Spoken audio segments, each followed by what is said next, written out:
9. Let's get started.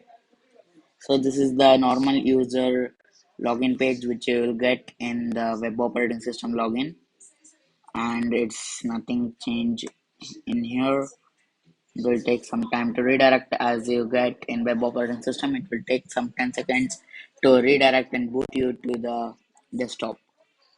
So this is the new operating system 9, and you get an alert that welcome OS 9 beta 1. Okay, and this is mainly used to manage the business, because in the in the browser we will do so much things, so that's why we need this type of operating system which should run in browser. So let's click on settings, and here you'll get the two options such as company profile and the system info. If you click on company profile, it will give you the uh, details of the company which is registered, and if you click on system info, it will give the version and beta version which is the latest one.